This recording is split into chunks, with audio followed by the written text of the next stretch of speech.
Логично.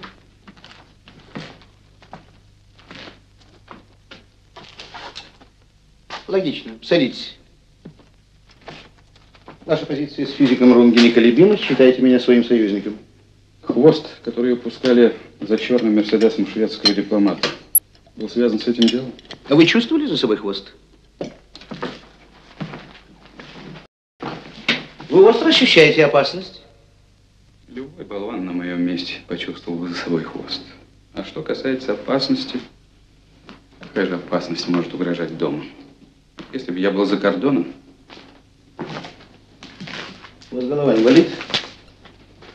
От забот? От давления.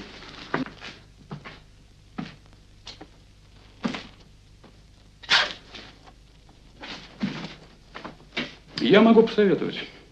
Дыхательная гимнастика йогов. Я не верю в это. А в общем, покажите. Мне как-то показывали, но я не верю этому. Это очень просто. Левую руку кладете на затылок. Одни пальцы. А правая рука вдоль черепа. Вот, да. И начинаете одновременно массировать. Только глаза закройте. Я закрою глаза, а вы меня шандарахнете по голове, как Холтофа. Ну, если вы мне предложите изменить родине, я это сделаю. Группенфюрер, вы осторожно посмотрели на часы. Они отстают у вас на 7 минут. Я люблю открытые игры. Со своими, во всяком случае.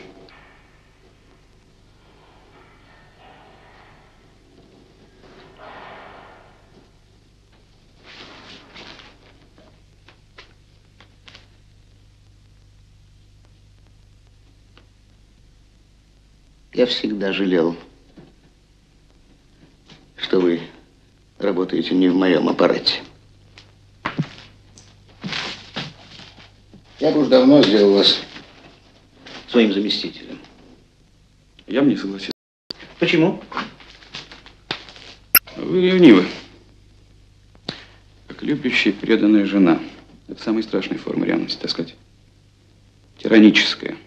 Ну что ж, в общем-то, вы правильно меня поняли. Можно, правда, эту тираническую ревность назвать несколько иначе. Забота о соратниках.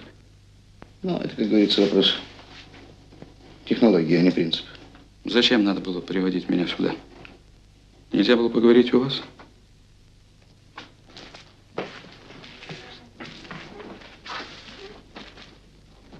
Тут спокойнее.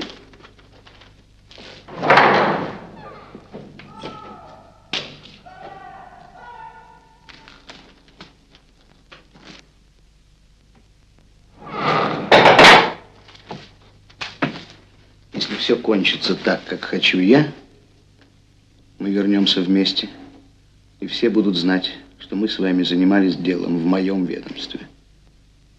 И мой шеф будет знать об этом. Чьей ревности вы боитесь, его или моей? А вы как думаете?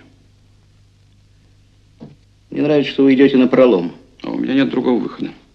И потом я люблю ясность. Ясность – это одна из форм полного тумана. Знаю я вас, хитреца.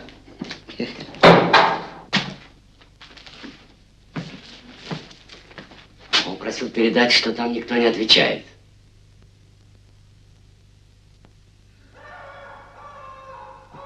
Ладно.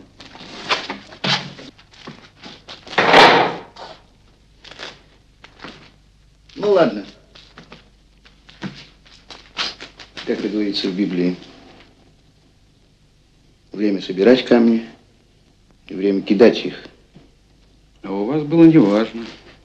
В школе с грамотой Божьей.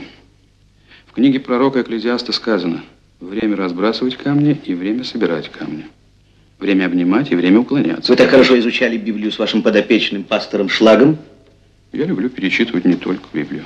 Для того, чтобы побеждать врага, нужно знать его идеологию. Не так ли? Ну, а учиться этому во время боя, обрекать себя на поражение.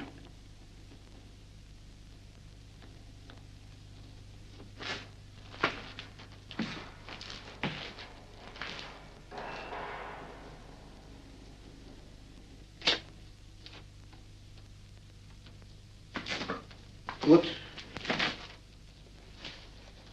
Какая занятная выходит штука.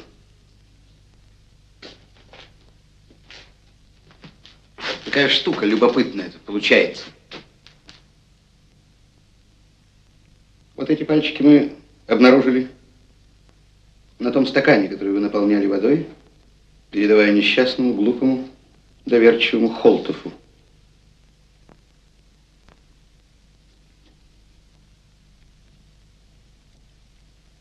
А вот эти пальчики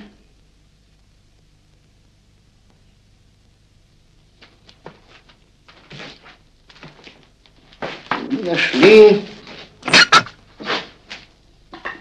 Где бы вы думали? А? Мои пальчики можно найти в Голландии, в Мадриде, Токио, Анкаре.